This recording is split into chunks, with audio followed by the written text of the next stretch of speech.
This Quarkcast podcast is brought to you by the Outsiders Banquet. They told you that your doubts made you broken. But what if your cracks are actually where the light comes in? It's a story about the kind of grace that doesn't demand you hide your scars. It's grace that transforms them into something golden. The Outsiders Banquet is about becoming whole, not staying the same. Come, join us at our table. The Outsiders Banquet is available now on Amazon. Western Christianity has spent the last 2,000 years telling everyone they're separated from God. This is Not Church with John and Nat Turney and Bethany Shea. All right. We are back with a brand new episode of This Is Not Church, the podcast that we named twice. I can't even form a sentence, Bethany. What the heck is going on? I've heard that you're on painkillers, and so that's true. And in my head, I was actually singing New York, the town, and sing. This is what happens. But that is so random. I know. Prepare yourself. I hope you're buckled up, because this is about to get zany. Because I don't even know. But hey, I have been out of the picture. If you have been paying attention, I decided to take a trip down a flight of stairs. And at 54 years old, bad idea. Turns out the brochures lied. Yeah, it was not nearly as. I mean, don't get me wrong, interesting. If by interesting you think pain is interesting, then it was all of that. And I found out that at my age, healing does not happen quickly. So 2 months in, I'm getting close, man. I'm standing. I'm about ready to start taking some steps. But you don't need to hear about that. We're not here to talk about that. We're here to have an awesome conversation. So I'm going to take a second and introduce our guest to you. My brother John is out doing something really important. So if it occurs to you, send him some positive vibes, because he can use all those he can get. But let me do this, and then we're going to jump in. So we are pleased today to have Liza Rankow. She's a PhD, MHS. She's an interfaith minister, educator, activist, and author. Her life work centers on the deep healing that is essential to personal and social transformation. She is the founder and former executive director of OneLife Institute, which for almost 20 years nurtured the well-being of frontline changemakers. Liza has been a spiritual counselor and teacher for over 3 decades. Her new book is Soul Medicine for a Fractured World, Healing, Justice, and the Path of Wholeness. Welcome to the podcast, Liza. How are you? Thank you so much. I am so pleased to be here. As we talked about before we hit record, it's been a long day, but it feels like coming together with kindred spirits for some rich conversation. So thank you. I sure hope so. Yeah, no, I'm learning lately that the power of being able to commiserate is really important. There's I heard a term last night. I said I would throw a question to you, Bethany. I apparently have already lying. But have you heard of mirror neurons? So this is new for somebody who is only now. Oh, okay. So I don't know. I can't explain the science of it. I just heard it in passing. I'm learning to deal with anxiety now that I'm just now experiencing for the first time. And so there was this idea that apparently my wife has become this person for me that helps ground me when my brain starts to spiral. She got a first-hand picture of like, okay, I just need you to look me in the eyes and don't move.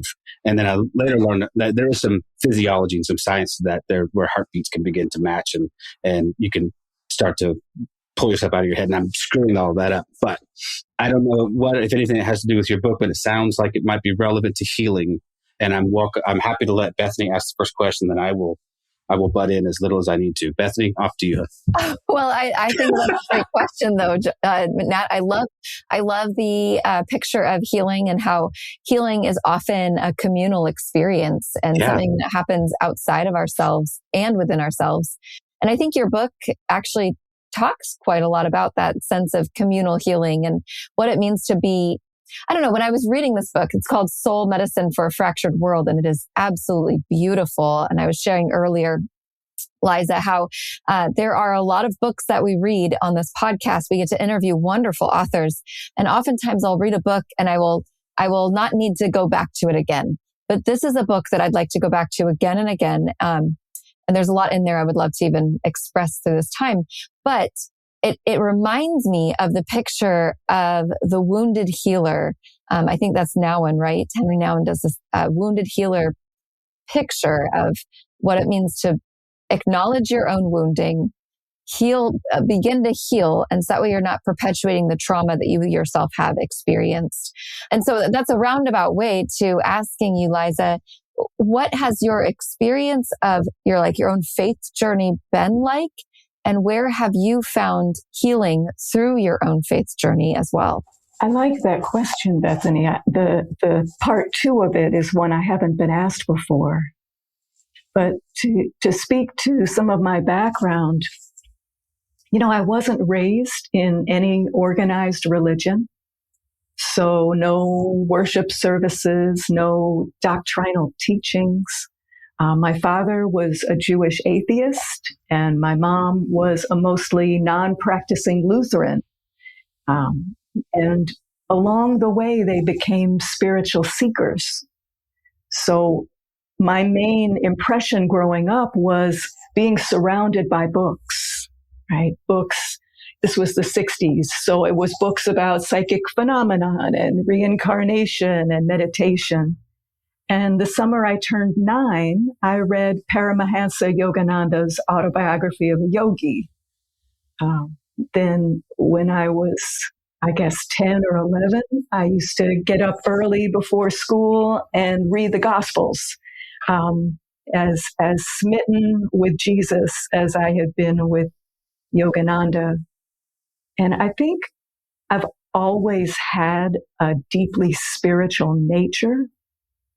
And that although I've studied many different religions throughout my life and learned from a number of teachers in different traditions, I've been more drawn to the essence of spirituality than to the institutions, right? And really in my own journey, and this is in a later part of the book that you haven't gotten to yet, I talk about my almost lifelong experience with chronic life-threatening illness and how that, in a sense, became one of my most profound spiritual teachers. That it called me again and again into stillness, into silence, into spiritual practice, partly for pain relief, but also for healing, to invite healing of the body, to heal some of the emotional wounds behind it. And it was that journey of my own ongoing healing that then kind of led me to working with others and then also expanding out, because our personal individual healing and transformation and even liberation is not separate from collective healing and transformation.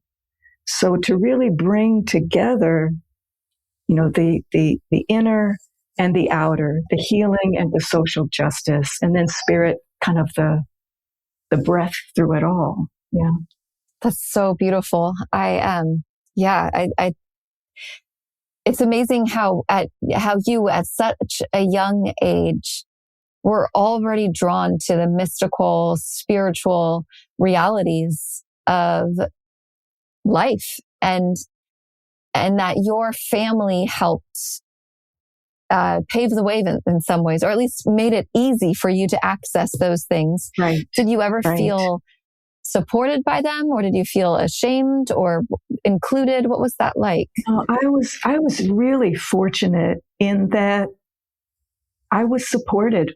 My explorations, both in terms of spirituality and also activism. My parents were not activists, but I was this, little precocious third grader writing my underground newspaper during the U.S. war in Vietnam.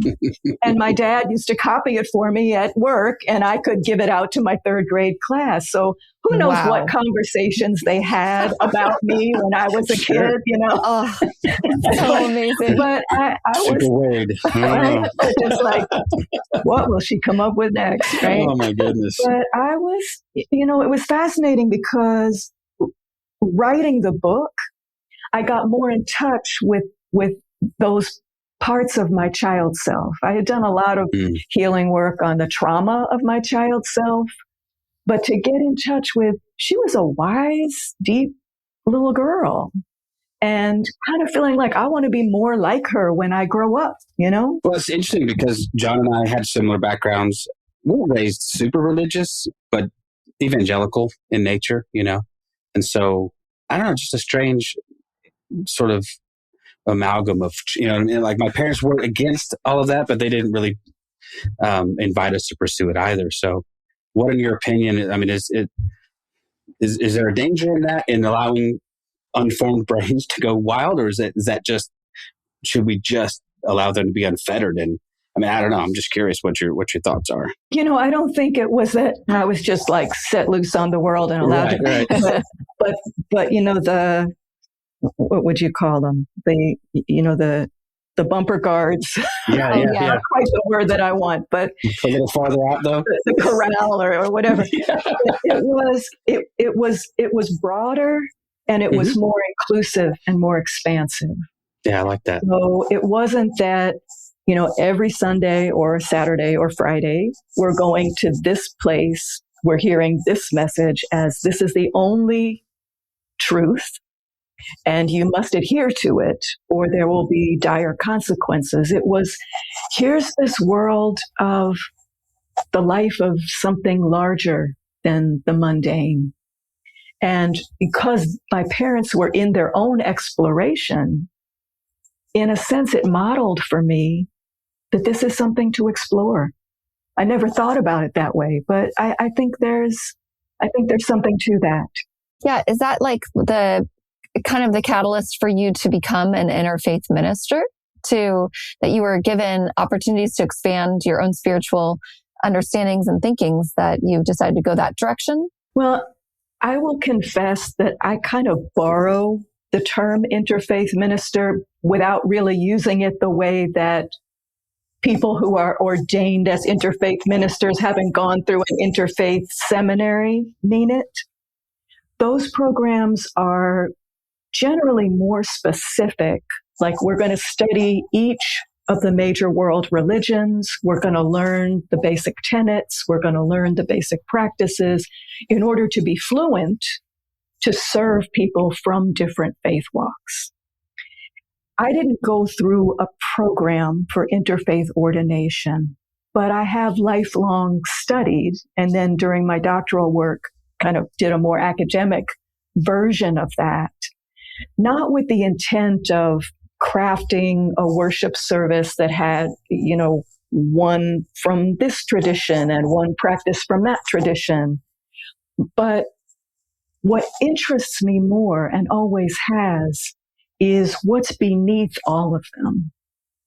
So it's less about, I have studied, you know, and have some degree of fluency, but where I hang out and who I am most curious to learn from are the mystics from the different traditions, from different cultures, from different moments in history, and to seek out, like, what's the commonality among them?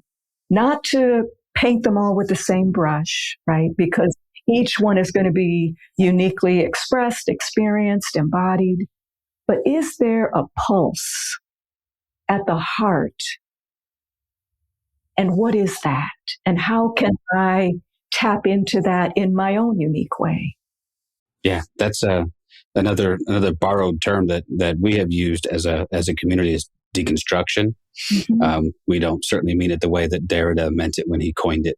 But a lot of the impetus for that deconstruction that we've done is that seeking the mystic, coming out of the traditions that we were raised in that insisted on certainty, that needed things to be well-defined, well-crafted, and then finding out that we were, on some level anyway, longing for something that was unanswerable. Did you find that? Do you think you find that maybe first in the Jewish tradition, which I think a lot of evangelicals don't realize how deep a mystic tradition there is within Judaism? You know, I think there's a mystic stream in every tradition. Yeah. And just to be clear for listeners, because there's so many different understandings and misunderstandings about the term mysticism and like, what does that even mean? And I find it most helpful just at its simplest, which is a direct experience of the divine, unmediated experience of the divine. And I add a layer to that, which is through the experience of the divine, then having a sense of the oneness of all that is. Right? So one with other humans, one with all of our non-human relatives, oneness with ancestors and coming generations, with the earth, with the galaxies. I go all in with it. And so rather than saying like through the Jewish tradition, for me, it's been more through nature and sensing the divine through nature. And there are nature mystics, if you will, in quotes, in many different religious traditions and in life ways that are not part of a religious per se, but are deeply spiritual. Yeah. And you see that even in our deconstruction, we can't escape our wanting to put definitions on things. I didn't mean to cut you off, Bethany. No, I'm just curious about how you connect with the mystical in nature. What does that look like in your physical life? I think first an awareness and an availability. More and more, I'm beginning to see everything as relationship, right? Not an object, subject, like I'm studying a thing that's, separate from myself, but as that there is a living intelligence within all of life. And that human beings, we like to imagine that we're the pinnacle of everything, but we're the babies. We're the newest kids on the block here on this planet. And so I find that the more I learn how to listen to everything, right? And I live in, we talked about this, I live in Oakland, which is a city, but it's unlike the city I grew up in, New York. It's a city that has backyards. Yeah. And so there's a little patch of ground outside my building that I have turned into my sanctuary. Especially, COVID was a real catalyst, I think, for a lot of us to live in our outdoor spaces. But it's just a little piece of earth in a city, and yet it is so full of life and beauty and magic. But even if you don't have that, we all have the sky above us. We have the earth under our feet. We have the sun. We're made of mostly water. So all the elements, are right there all the time. Trees are amazing teachers, and so the practice for me is learning how to listen. And it is a practice. It takes time to trust it more than anything. I'll speak for myself. I will have a vague intuition and dismiss it as though that's not real. You can't hear that. Maybe some other people can, but not me.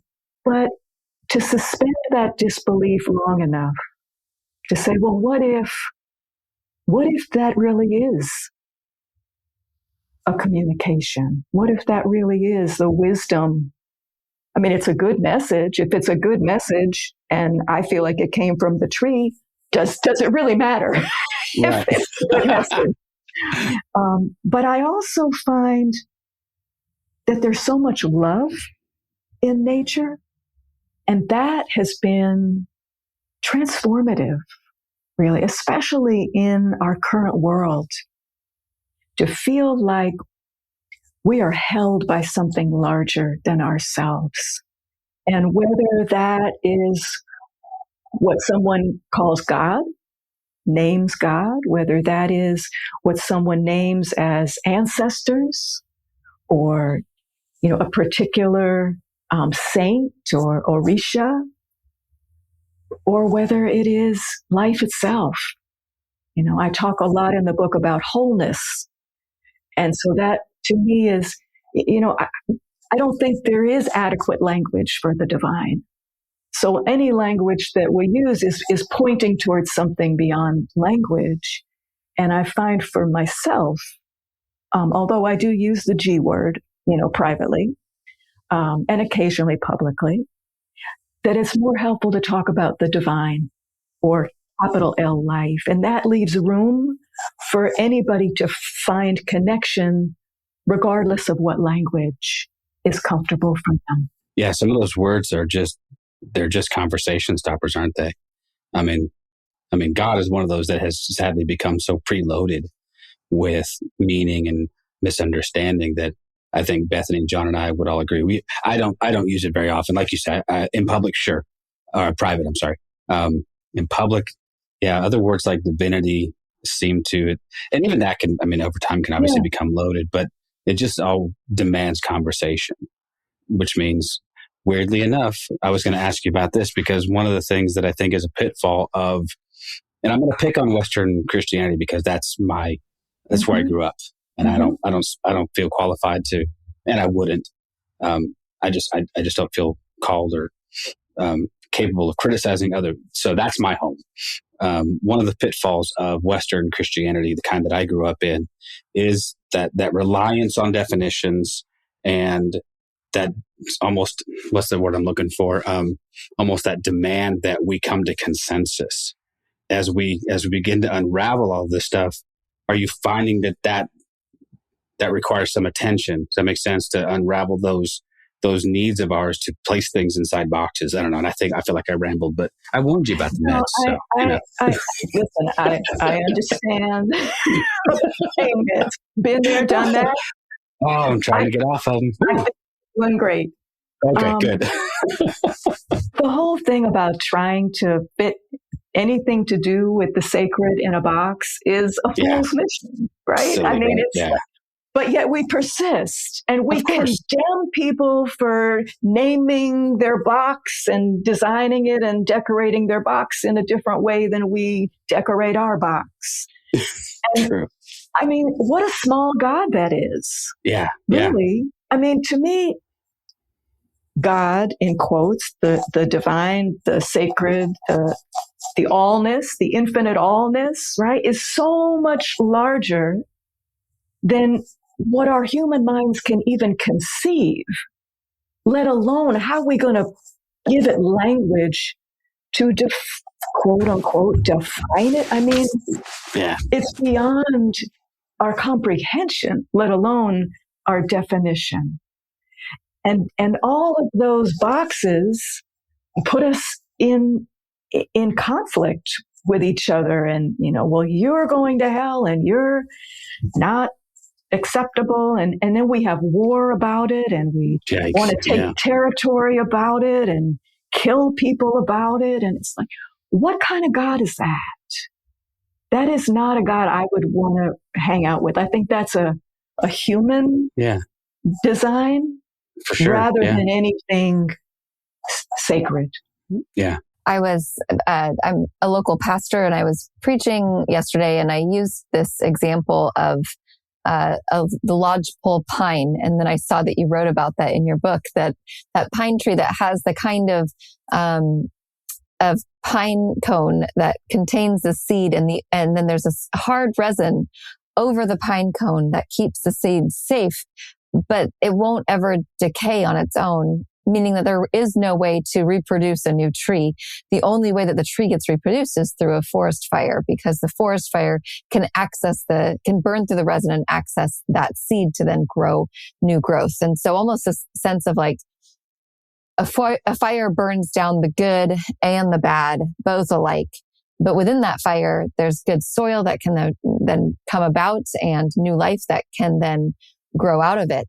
And when you're talking about these boxes that we place the divine in through even the language of God, using that word God or whatever language we use, he pronouns definitely.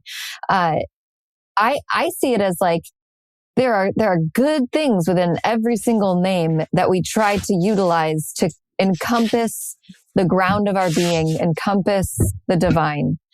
But sometimes those boxes need to be burned away, the good and the bad, for something new to be born about, something new to arise out of those ashes, and that there's new growth that can happen.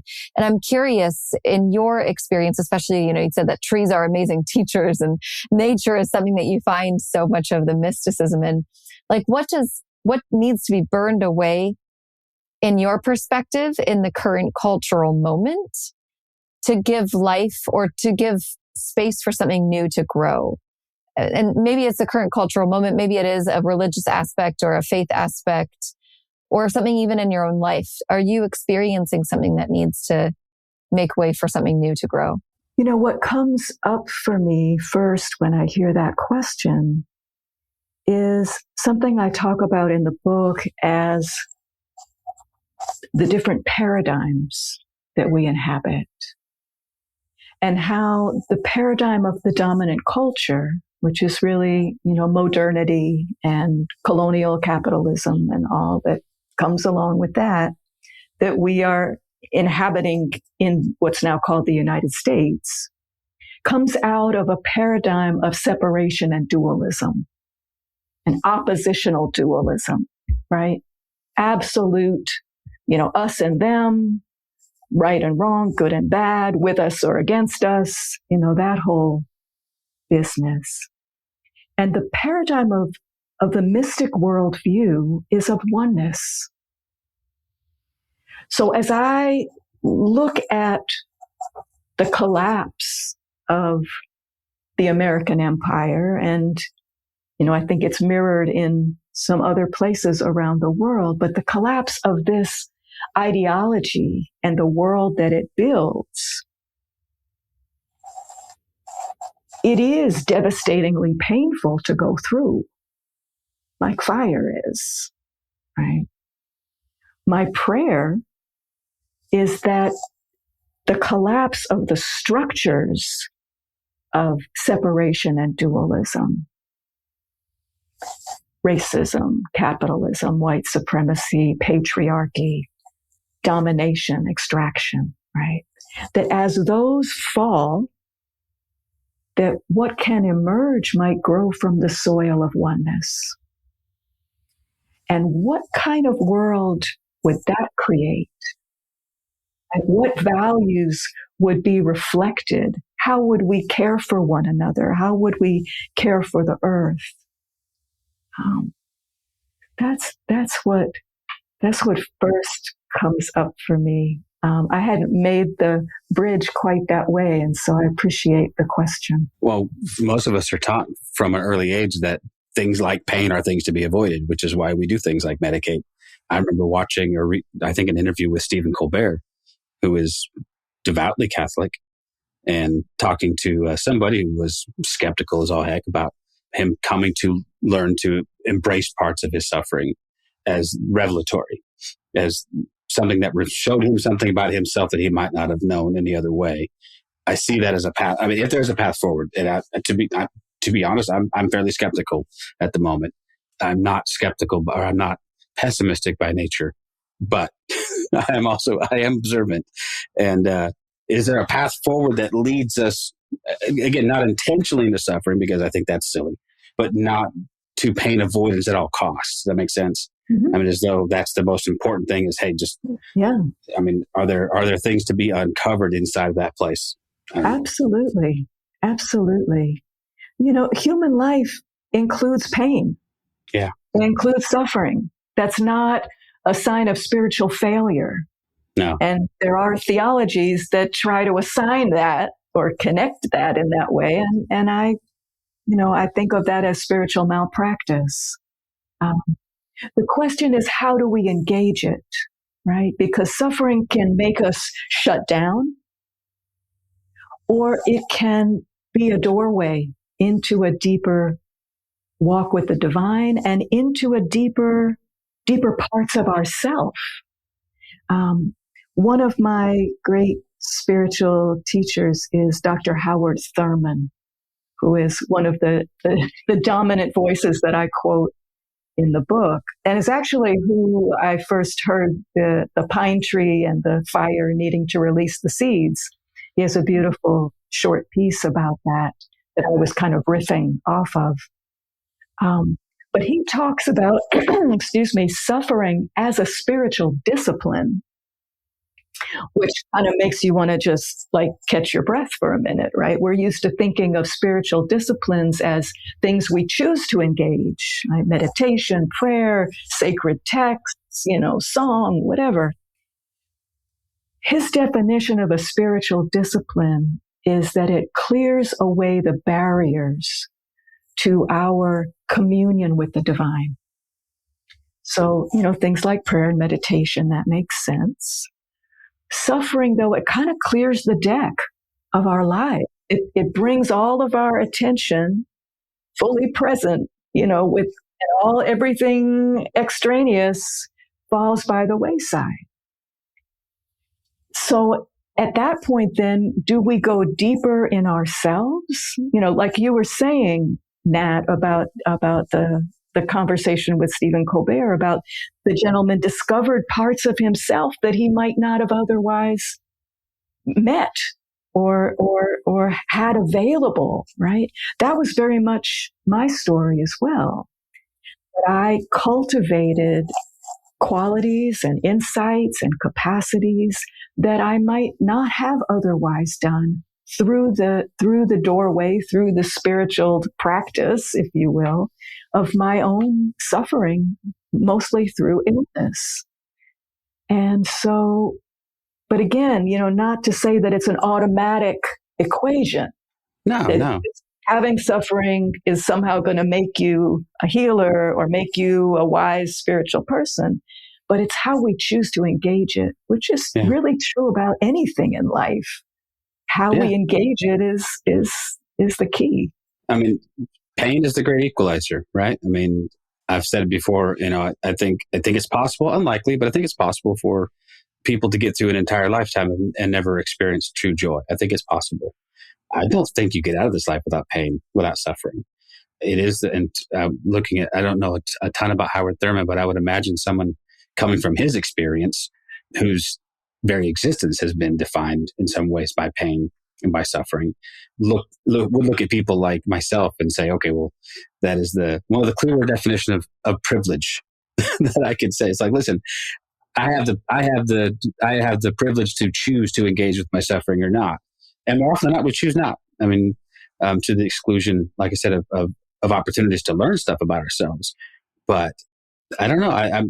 To me, there's a path forward there that is a leveling of the playing field that says, okay, here's where we can all find a touchstone of humanity, where we all, or find a balance between traditions that say avoidance, pain avoidance at all costs versus, hey, let's go engage this on purpose so that we can reap some benefits. And I've experienced sort of both of those in my lifetime. Is there a path in the middle somewhere that says, to the degree that you can't avoid it, you might as well learn something from it? Well, there's a few things I want to respond to in what you say, and hopefully I won't lose my train of thought. I can't blame it on pain medicine, just on my rambling. I got you. Just on an aging brain. In a way, you could look at the initiation process as choosing suffering.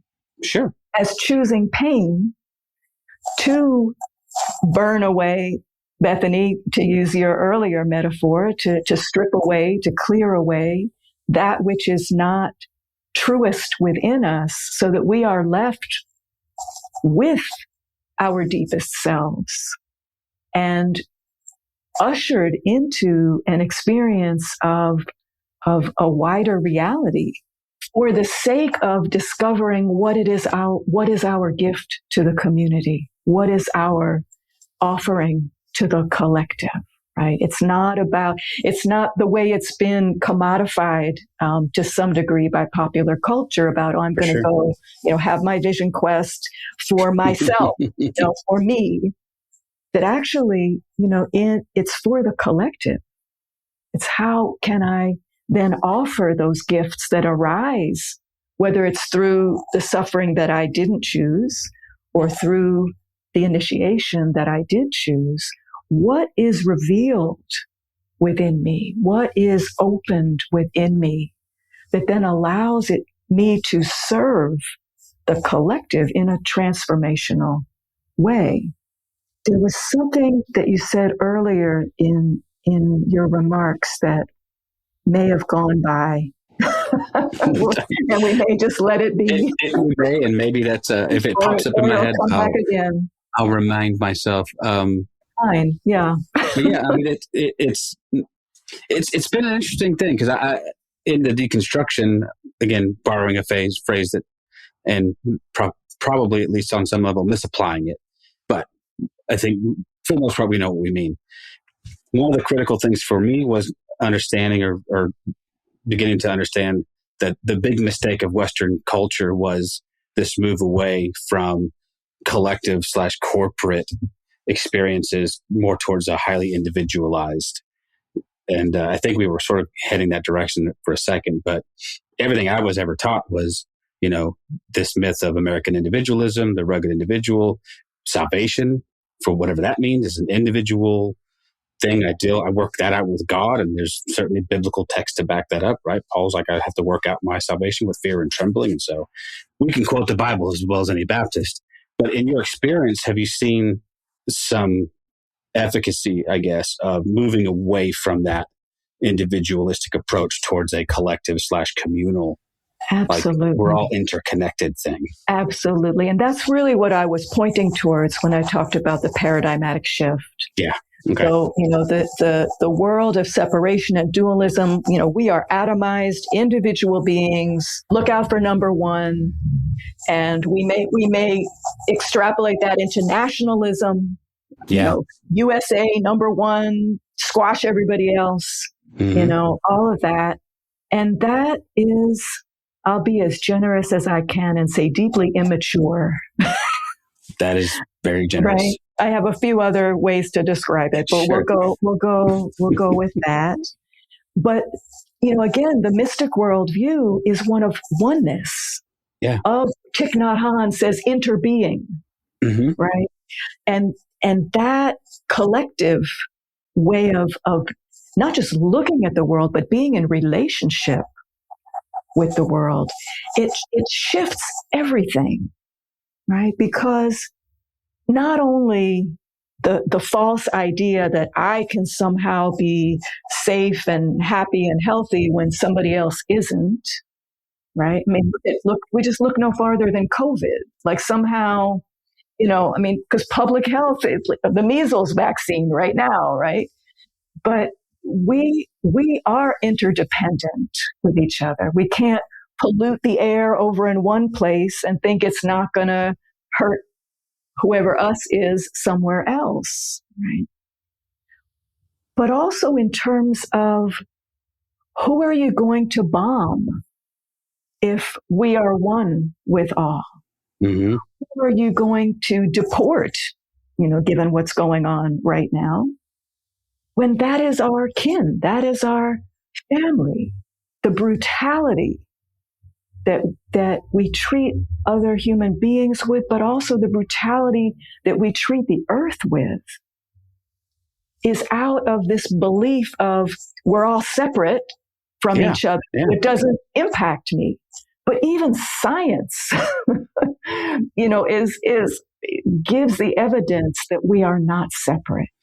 No. And certainly the world's wisdom traditions are very clear that we're not separate. Yeah, very true. Yeah, the more I study and make up for my education that was misspent in my youth, the more I'm finding science catches up with religion, and it's a cycle, right? It kind of goes the other way around. And I know very, very little about things like quantum mechanics and all, so I won't even begin. But I can say quantum mechanics would tell us nothing happens in a vacuum. Everything is affecting and is affected by everything else. And so I think we know this on a fundamental level, right? That if a butterfly flaps its wings over here, that there's, an earthquake somewhere. I mean, it takes a lot, I think, to beat that out of us. It takes a very, very determined culture to erode that away. I'm not sure. Are you familiar with Kristen Dumais? Have you seen her book called Jesus and John Wayne? No, what a great title, though. Yeah. If you have a chance, we've had her on the podcast once or twice, but she writes this book. I think it would dovetail nicely. The subtitle is How White Evangelicals Corrupted a Faith and Fractured a Nation. So we're dealing with the fracturing of a collective identity, and then a remodeling of it around a myth or a mythos, whatever you want to put it. This story we tell ourselves of our history, and how we, the people that we tend to platform and idolize are these people who in our imagination have done these things for themselves. And it's like, come on, man. I think we know, right? That couldn't possibly be. Right. And John Wayne was the cowboy hero, but we don't hear about the genocide of the peoples whose land he was riding on. No, not very often. Once in a while at the Grammys, someone will say, no one is illegal on stolen land, and then she'll be crucified in the public.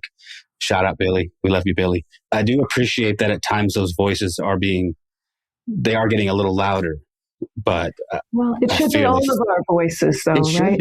Yeah. It shouldn't just be the people who have been the prime targets, right? Of the dominant culture, but it should be those of us who have the access, right, to use whatever access we have to speak out. And whether directly or indirectly have all benefited from all of those atrocities. Absolutely. I mean, that's still the best definition I've heard of. And again, talk about words that are triggering and loaded, right? A word like privilege can send people off into a tailspin. The definition for me was more like what we just talked about. Like these are things that I have not started out with the deck stacked against me, and yet I have been the beneficiary of atrocities done. So I don't have to be guilty, but I think a recognition of that says I at least need to recognize I'm not here alone. So for whatever that's worth. Bethany, you had something to say and I cut you off on. I've done that like 4 times. It's all good. I was just going to go back to that idea of like individualism, that rugged individualism that has perpetuated so much of the American culture, but also from the form of Christianity, how salvation has been this idea that it's a personal experience that is very private, and it's all about getting to heaven when you die, and very, very much whatever works for me and my own, instead of a communal effort. Whereas, when you think of salvation, biblically speaking, it has to do with healing. And the healing of one is the healing of all. It is a communal experience. When one person is finally feeling the effects of their own oneness, their own wholeness, the truth of who they are, not that they're broken, but that they're sick, that they are isolated, and coming back to yourself is a form of healing that is healing for the entire community, I think. I was just thinking, like, within that, you talk a little bit in your book, Liza, about this mystic activism. Would you say that this activism is a communal healing experience, or what is that? What does mystic activism even mean? Yeah. So just to loop back to when I gave my, the Dr. Liza definition of mysticism. And I added that part about experiencing the oneness. And so the third step in that is what gets me to what I started calling mystic activism, which is that once we experience our oneness with everyone and everything, then to feel compelled to work for the benefit, to work for peace, to work for justice, to work for environmental, earth protection, right? So I started getting curious about the people where I noticed that embodied how they were living it. And, there's almost like a type that folks recognize when you say, oh, Martin Luther King Jr. and Gandhi and the Dalai Lama, Thomas Merton. They think, oh, socially engaged, spiritual people, but not just like faith-rooted activism, although there's some overlap, but that engagement coming from the place of oneness, coming from the place of interbeing. So not that the people that I'm looking at self-identify as a mystic. I find the a mystic part more problematic. I talk more about the mystic worldview, but who are the folks who I can look to, right? And just like I was saying before about where do I see that mystic worldview show up, I then look, okay, different cultures, different movements, social justice movements or environmental movements, different periods in history, different geographic regions, who exemplify that in some way in their lives. And then what can I learn from that will help me to discern how I embody it in mine?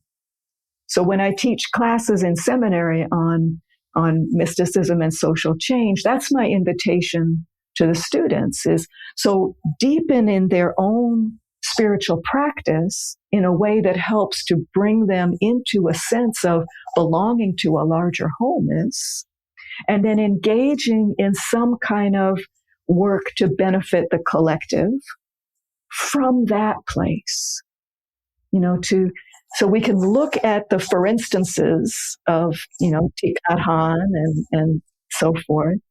But really the question is, how do we embody that? What does it look like in the particularities of our lives and concerns and faith walk? Yeah, there is almost a sort of prototypical idea we have, isn't there, of a Gandhi and a MLK. And then I think we tend to overlook sometimes the more radical elements of an MLK. It's easy to glom onto his nonviolence. I think that's a fairly easy sell. And then we sometimes intentionally omit some of the more radical elements. But we had a chance to interview a close friend of Henry Nouwen who finished his book posthumously, and learned a lot about him and his life. And there does seem to be this story that repeats itself over these people who are engaged intentionally. I think so. And I think a lot of that comes from these different traditions that sort of exemplify that or encourage that kind of involvement. Or there's something within them. Yeah, right? exactly. Because they may not come, the tradition, the institutionalized version of it may not foster that.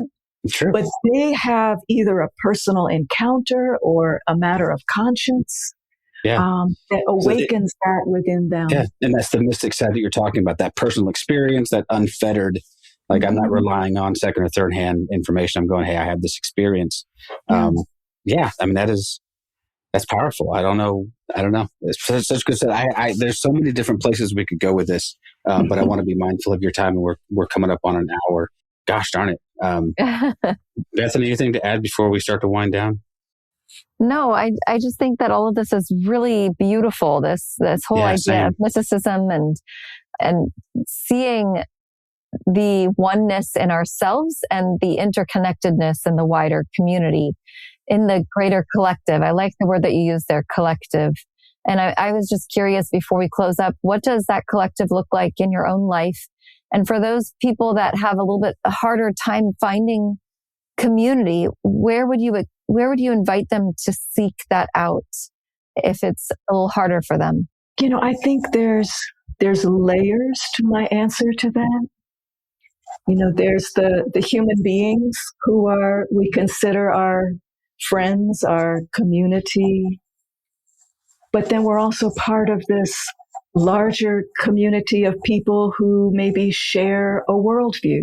And then we're part of a larger community of, all beings, all humans, whether they share that worldview or not. And then we're part of this larger community that includes all of nature and then includes the ancestors and the coming generations. And so, I think we need all of it, and ideally, right? One of the positive sides of quote unquote institutional congregational life is that can sometimes be a place to connect with people, right? But there are, as I believe, Bethany, you're currently a pastor, so I would expect your congregational life is different than some of the ones that, maybe Nat and John left with intent and others. Yeah. Well. Yeah. So there's a whole spectrum of spiritual communities within multiple traditions. There are also non-religious spiritual communities, right? Meditation groups. I used to teach, among other places, in a Unitarian seminary. And Unitarians are an amazingly heterogeneous group of folks in terms of what there are atheists there are pagans there are Christians and Jews and Muslims and Hindus and everybody else, but they are creating community in that space. Or it may be a community of people who share a concern about social justice or social service and caregiving, right? So we didn't really talk about this in our conversation, but one of the key components of the book is to talk about the importance of discerning our purpose, our soul's purpose, right? Our deeper gifts. And so if we can kind of find what is most resonant within ourselves and then look for places to connect with others around that. It may for some be a spiritual community, but it may be, serving on a food pantry, and making connections there, or a nature walk group that, a bunch of people get together and they go walk the trails in nature. And then also to tune into the community of nature itself. The community of your cultural and ancestral lineage. It could be kinship with, a four-legged fur baby. One is not to the exclusion of the others. But if we recognize all of those as forms of relationship and all of those as communities that we are part of, it's a very different way to go through life. Yeah. Thank you, Liza. That's so beautiful. I think sometimes people can be really intimidated, and it takes a certain amount of bravery to get connected with others or to step outside of the things that are common or comfortable for you. And so I just was thinking through this book and through this conversation that when we as individuals experience our own oneness with others, with ourselves, and then with others, we can step into those spaces knowing we have something to offer and something to bless for the sake of the others in that sense of purpose, discerning your soul's purpose. So thank you so much, Liza. This has been such a wonderful conversation. Really have enjoyed it. Yeah. One final thought for me would be, this is the one thing that social media has had a positive impact on for those, who need some sort of connection that's not traditional.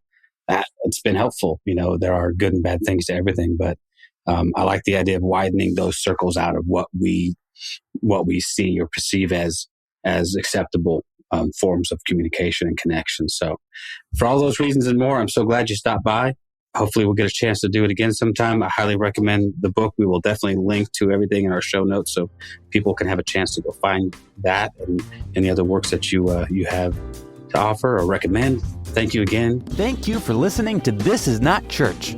Be sure to rate and review the podcast on your platform of choice.